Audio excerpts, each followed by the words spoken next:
요한계시록 19장 11절입니다. 또 내가 하늘이 열린 것을 보니 보라 백마와 탄 자가 있으니 그 이름은 충신과 진실이라. 그가 공의로 심판하며 싸우더라. 그 눈이 불꽃 같고 그 머리에 많은 면류관이 있고 또 이름 쓴 것이 하나가 있으니 자기밖에 아는 자가 없고 또 그가 피 뿌린 옷을 입었는데 그 이름은 하나님의 말씀이라 칭하더라. 하늘에 있는 군대들이 희고 깨끗한 세마포를 입고 백마를 타고 그를 따르더라. 그의 입에서 이한 검이 나오니 그것으로 만국을 치겠고 친히 저희를 철장으로 다스리며 또 친히 하나님 곧 전능하신 이의 맹렬한 진노의 포도주 틀을 밟겠고 그것과 다리에 이름 쓴 것이 있으니 만왕의 왕이요 만주의 주라 하였더라. 우린 지난 시간에 그의 재림 예수 심판하러 임하시는 예수님의 모습에 대한 묘사들을 생각했습니다. 오늘은 14절 이하에 그가 이한 검으로 만국을 치고 철장으로 다스리며 진노의 포도주 틀을 밟는 그 심판에 대한 묘사를 생각하려고 합니다. 이한 검이 입에서 나온다 하는 것은 물론 하나님의 말씀을 의미합니다. 예수님께서 백마를 타고 하늘에 군대들과 함께 임하시지만 그 원수들을 이기는 것은 하나님의 말씀으로 이깁니다. 이 13절에도 그가 피 뿌린 옷을 입었는데 그 이름은 하나님의 말씀이라 칭하였고 또 이 대적들을 치며 격파하며 심판하는 것도 하나님의 말씀으로 하고 있습니다. 하나님의 말씀으로 적들을 심판한다는 것은 무슨 의미냐 하면 우리가 전투를 생각할 때 전쟁의 승리와 패배는 힘에 의해서 좌우되는 것입니다. 그런데 하나님의 말씀이 어떤 힘을 가지느냐? 하나님의 말씀만이 진리인 힘을 가집니다. 거짓된 것은 힘을 가질 수 없다는 의미입니다. 우리가 신앙생활을 할 때 늘 성경이 우리를 권면하며 우리에게 확인시키려고 하는 게 뭐냐면 세상의 헛된 것에 미혹되지 말라는 것이죠. 하나님의 말씀의 영원함에 여러분을 붙들어 매라는 권면을 받고 있습니다. 진리만이 영원하며 영원한 것만이 힘을 가집니다. 거짓된 것은 진리가 나타날 때 자기 자리에 설 수가 없습니다. 자기 자리를 가질 수가 없습니다. 그러니까 예수님께서 이 재림주로 심판자로 오셔서 하시는 심판의 그 근거와 기준과 힘이 뭐냐 할 때 하나님만이 온 우주 만물의 주인이시요 통치자이시라는 이 진리로 인하여 그의 심판권을 행사하며 그의 대적들을 격파하시는 것입니다. 우리가 이 종말에 대해서 생각할 때 늘 말하자면 미혹되지 않아야 되는 것이 뭐냐면 하나님께서 어떻게 기적적으로 또는 놀랍게 그 적들을 심판하시며 그의 백성들을 구하는가 하는 것이 무슨 드라마틱하게 자꾸 기대돼서는 안 됩니다. 그건 아예 분명한 다른 무엇으로 이렇게 말하자면 덧붙일 필요가 없고 재주를 부릴 필요가 없습니다. 왜요? 진리와 거짓의 싸움이다 하는 것입니다. 그러니까 신앙의 힘이 어디 있느냐? 진리된 것에 있습니다. 진리의 진리됨은 무엇으로 확인하느냐? 영원한 것으로 확인합니다. 그러나 잠깐 동안은 거짓된 것이 헛된 것들이 속이고 잠시 힘을 얻은 것으로 미혹하는 일이 있는 것이 신앙의 현실이요 이 세상의 환경입니다. 여기에 속지 마라 하는 것입니다. 철장으로 저희를 다스린다. 이건 이제 같은 심판의 내용을 하나님의 통치로 말미암는 그 진리의 심판을 여러 다른 모양으로 묘사하는 것입니다. 철장으로 다스린다. 예수님의 심판권의 이제 절대성을 얘기하는데, 이것은 성경에 자주 등장하는 심판에 대한 묘사입니다. 같은 계시록 2장에도 이렇게 이미 이 묘사가 등장했었습니다. 계시록 2장 26절, 두아디라 교회에 보낸 편지의 말미입니다. 이기는 자와 끝까지 내 일을 지키는 그에게 만국을 다스리는 권세를 주리니 그가 철장을 가지고 저희를 다스려 질그릇 깨뜨리는 것과 같이 하리라. 여기 그 묘사가 나왔었죠. 질그릇을 깨뜨리는 철장, 그러니까 철몽둥이로, 쇠몽둥이로 질그릇을 깬 것 같이 이렇게 완전한 심판을 묘사하는 것입니다. 시편 2편에 가보시겠습니까? 성경이 이 묘사를 얼마나 즐겨 썼는가 볼 수 있습니다.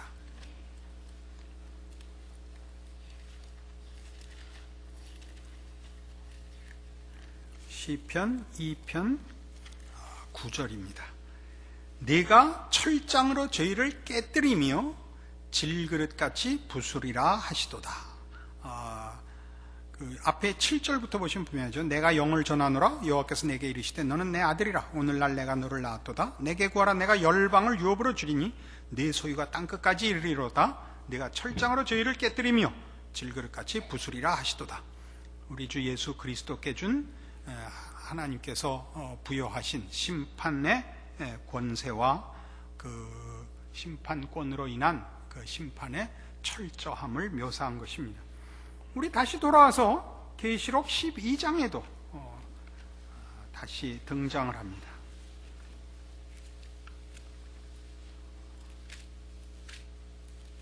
계시록 12장 5절, 여자가 아들을 낳으니 이는 장차 철장으로 만국을 다스릴 남자라. 그 아이를 하나님 앞과 그 보좌 앞으로 올려가더라. 예수 그리스도의 심판권을 이미 여러 국면에서 설명하고 있습니다. 그리고 이제 세 번째 묘사는 진노의 포도주 틀을 밟는다 하는 것입니다. 포도주 틀을 밟는다는 것은 무엇을 상징하는지 분명하죠. 포도를 으깨어 포도의 즙이, 붉은 즙이 나오는 것이 어떻게 그 원수들을 진멸하는 처참한 모습인가를 사용한 것이죠. 이것은 말하자면 심판의 완전성, 평행구로 처음에 나오는 이한 검으로 치는 거나 철장으로 깨뜨리는 거나 포도주 틀을 밟는 거나 하나님의 심판에 관한 여러 묘사로서 이제 반복되는 것이죠. 이사야 63장, 이미 성경에 이런 표현이 있었던 것을 볼 수 있습니다. 구약성경 1043페이지 이사야 63장 1절부터 봅니다. 에돔에서 오며 홍의를 입고 보스라에서 오는 자가 누구냐? 그 화려한 의복 큰 그 능력으로 걷는 자가 누구냐? 그는 내니 의를 말하는 자여 구원하기에 능한 자니라. 어째 네 의복이 붉으며 네 옷이 포도즙 틀을 밟는 자 같으뇨? 만민 중에 나와 함께한 자가 없이 내가 홀로 포도즙 틀을 밟았는데 내가 노함을 인하여 무리를 밟았고 분함을 인하여 질밥을 밟았으므로 그들의 선혈이 내 옷에 튀어 내 의복을 다 더럽혔음이니 이는 내 원수 갚는 날이 내 마음에 있고 내 구속할 해가 왔으나 내가 본즉 도와주는 자도 없고 붙들어주는 자도 없으므로 이상히 여겨 내 팔이 나를 구원하며 내 분이 나를 붙들었습니다. 내가 노함을 인하여 만민을 밟았으며 내가 분함을 인하여 그들을 취케하고 그들의 선혈로 땅에 쏟아지게 하였느니라. 예수 그리스도의 심판의 모습이 여기 이미 이사야 63장에 이렇게 일찍 예언되어 있습니다. 그런데 오늘 이 삼중적으로 반복 묘사된 이 예수 그리스도의 심판의 완전성, 절대성, 필연성들이 그 대적이 어떻게 심판을 피할 수 없이 그리고 남김없이 철저히 받을 것이냐에 집중되어 있고, 무엇은 없냐 하면 둘이 싸우는 모습은 없습니다. 지난 시간에도 이 말씀을 잠깐 드렸습니다만, 우리 앞에 보면 앞에 보기 전에 17절 이하에 또 내가 보니 한 천사가 해에 서서 공중에 나는 모든 새를 향하여 큰 음성으로 외쳐가라되 와서 하나님의 큰 잔치에 모여 왕들의 고기와 장군들의 고기와 장사들의 고기와 이런 고기를 먹으라. 이미 패배하여 시체가 된 대적들의 모습이 17절부터 나오고, 둘 사이에 전투는 없습니다. 하나님을 대적하는 자들이 실제적인 권세를 가지고 대등하게 하나님을 반대하는 것이 아니라 저들의 반대하는 죄악됨과 거스르는 의지를 발동할 수는 있으나 결단코 대등한 세력이 될 수 없습니다. 그래서 이 예수님과 저 대적들 사이의 전쟁이라는 것은 말하자면 적대적인 사이이기 때문에 전쟁이라는 말을 쓰고 있지, 대등한 전투가 발생한다는 개념은 결단코 아닙니다. 그래서 14절에 있는 하늘에 있는 군대들이 희고 깨끗한 세마포를 입고 백마를 타고 그를 따르더라에, 하늘에 있는 군대들은 군사들이 아니라 하나님의 백성들로 봅니다. 왜냐하면 그들이 희고 깨끗한 세마포를 입고 백마를 타고 예수 그리스도를 따르고 있습니다. 그들은 이미 예수님이 재림하시며 심판하러 오실 때 이미 분명한 승리를 이미 소유하고 예수님을 따라오는 겁니다. 약속된 승리의 장면을 향하여 오고 있지, 전투를 위하여 예수님을 따르고 있거나 예수님의 전투에 참여하거나 전투의 결과에 따라서 세마포를 입고 백마를 타는 것이 아니라, 예수님이 재림하실 때 이미 적들은 약속된 패배가 시간적으로 결정이 나는 것에 불과하고, 패배는 이미 하나님의 뜻 안에서 태초에 결정되어 있는 셈이니까 승리를 위하여 승리하러 오시는 예수님을 따라오는 것에 불과한 것입니다. 그러니까 우리의 승리는 어디에 있죠? 신자의 승리는 그가 신앙을 지키고 있는 한 언제나 승리자입니다. 신앙을 놓치면 승리의 자리에서 글쎄요, 미끄러진다고 얘기할 수는 없지만 승리를 즐기지는 못하는 자리에 빠지는 거죠. 하나님의 백성들이 신앙을 잃을 때 승리의 기쁨을 놓칩니다. 다시 하나님께서 은혜를 베푸시고 분발케 하시고 회복시키셔서 이 신자의 빼앗길 수 없는 승리를 확복케 하는 것, 이것을 우리가 하나님께 늘 구해야 하고 그것으로 인하여 이 세상을 이겨야 합니다. 그래서 이 마지막 심판 장면에서 사도 요한이 그 초점을 두고 있는 것은 지금 말씀한 바와 같이 이 전쟁이 없다라는 사실과, 이 싸움은 오직 예수 그리스도께서 오심으로써, 즉 예수님의 재림으로 완성되는 것이다. 그러니까 그 전에 우리가 이 세상에 평화를 가져오며 하나님 나라를 세우며 대적을 물리치는 일을 성도들이 세상의 지상 천국을 세우기 위하여 책임으로 갖고 있지 않습니다. 우리가 해야 하는 것은 우리 각자의 신앙을 지키는 싸움뿐입니다. 결정적인 모든 원수를 패배시키고 하나님의 나라를 시작하는 것은 예수님이 재림하실 때입니다. 그러니까 그때까지 이 세상은 어쨌든 그 대적들이 자기네가 승리자이고 주인인 것 같이 거짓된 힘을 빌어 큰 소리를 치고 있고, 우리가 몰려있고, 세상의 분위기에서 우리가 몰려있고, 우리가 지는 자 같이 보일 것입니다. 이 문제를 가지고 지난 우리 조찬 때 기독교라는 이름으로 또는 신앙이라는 이름으로 지상 천국을 만들려는 하나님의 통치가 정치적으로 확보되는 것을 요구하는 일은 하지 않는다라는 말씀을 드렸습니다. 우리는 마치 이 세상에 신자들이 거꾸로 새빵살이를 하는 형국이다라고 말씀드렸더니 내가 하장로님이라고 이름은 밝힐 수가 없는데 아니 우리가 주인이고 세상이 우리한테 새빵 드는 거 아닙니까? 라는 무식한 질문을 해오셨습니다. 이 세상은 어쨌든 사단을 가르쳐 이 세상 임금이라고 하고 지금 공중권세 잡은 자라고 하고 있습니다. 사단이 친히 예수님을 시험할 때 내게 절하면 만국을 다 주겠다라고 했습니다. 지금 세상은 어쨌든 그의 죄악된 하나님을 거스리는 죄악의 세력 하에 있습니다. 그 속에 예수님께서 오시사 죄인들을 구원하시며 하나님의 백성들을 그 속에서 만들어내고 있는 것입니다. 이 세상에다 하나님의 나라를 건설하지 않습니다. 이 세상은 멸할 것입니다.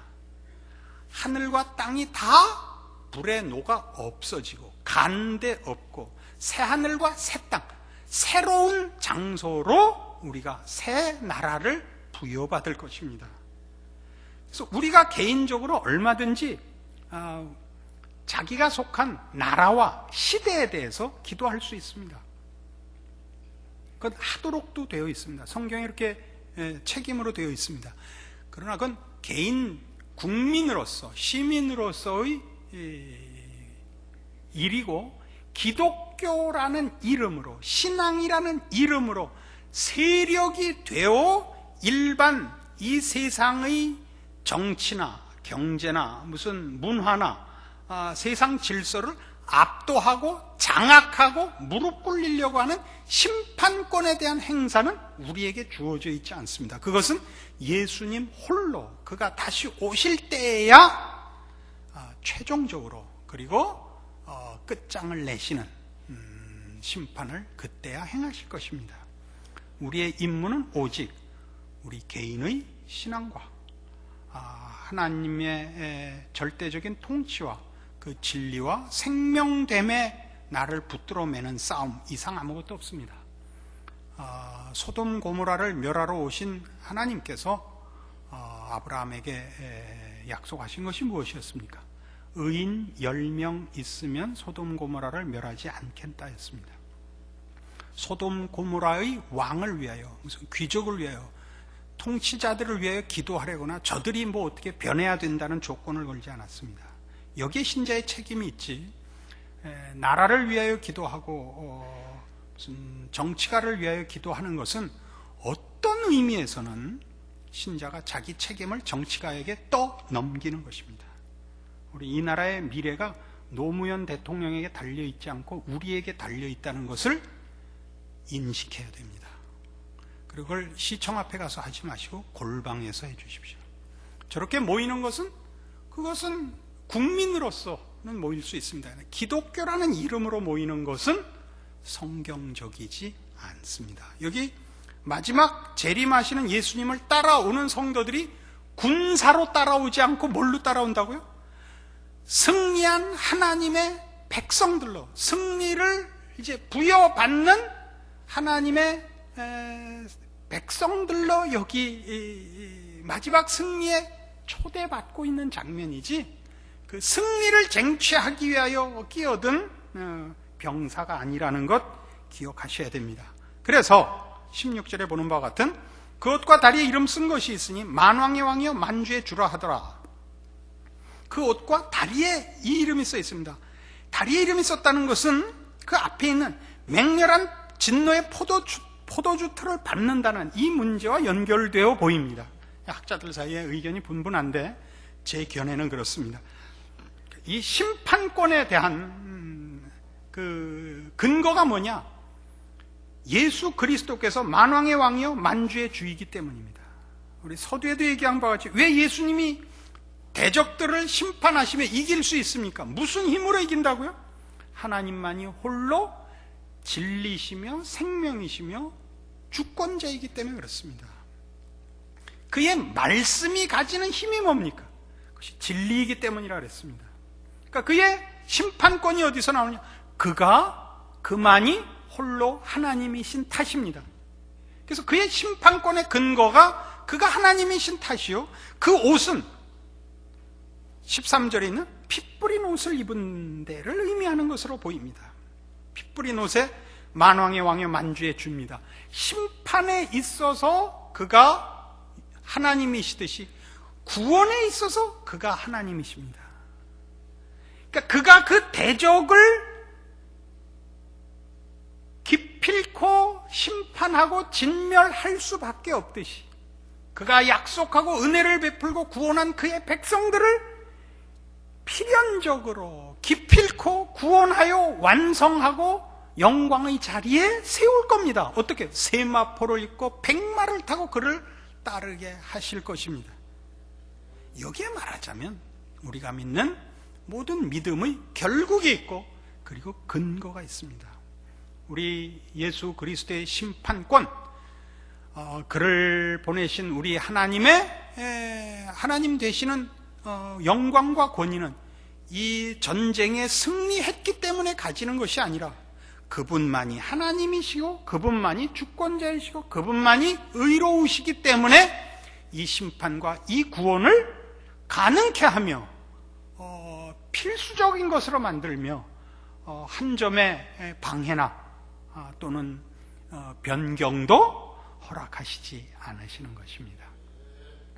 여러분의 모든 믿고 고백하는 우리 기독교 신앙의 내용들이 갖는 영원성과 그 승리와 그 복된 운명에 대해서 확인하시는 이 말씀이기를 바랍니다. 기도하십시다. 하나님 아버지, 은혜를 감사합니다. 하나님께서 우리를 만나 주셔서 우리로 하나님을 아버지라 부르게 하시며 그 아들 예수 그리스도 안에서 우리의 영원한 복된 구원과 운명과 승리와 영광을 확보하셨습니다. 우리는 늘 흔들리며 믿음을 지켜내지 못하지만 하나님이 우리를 향하여 가지신 은혜와 구원과 사랑과 그 인도하심은 영원한 것임을 믿기에 오늘도 말씀을 통하여 우리에게 확인하시는 하나님의 주권과 통치권과 그 복주심과 약속하심의 영원함과 운명을 확인하는 이 자리에서 다시 한 번 더 주 앞에 가진 우리의 고백들의 귀한 것을 확인합니다. 이 확인이 오늘을 사는 우리의 삶의 현장에서, 신앙의 싸움의 현장에서 우리의 힘이 되게 하여 주시옵소서. 우리를 미혹하며 위협하며 우리를 속이는 간교한 세상의 모든 거짓된 것, 허황된 것, 그 모든 것에 우리 고개를 돌리고 우리를 사랑하사 그 아들을 주시며 온 우주 만물을 지으시고 나를 그 형상대로 만드시고 사랑하사 이제까지 함께 하시고 지키시고 말씀하시고 보호하시고 인도하신 우리 하나님 아버지께 나의 진심을 바치는 참다운 신앙의 헌신으로 우리의 인생을 살고 주 앞에 서는 복된 우리의 신앙의 승리가 있는 인생 되게 하여 주시옵소서. 예수님 이름으로 기도합니다. 아멘.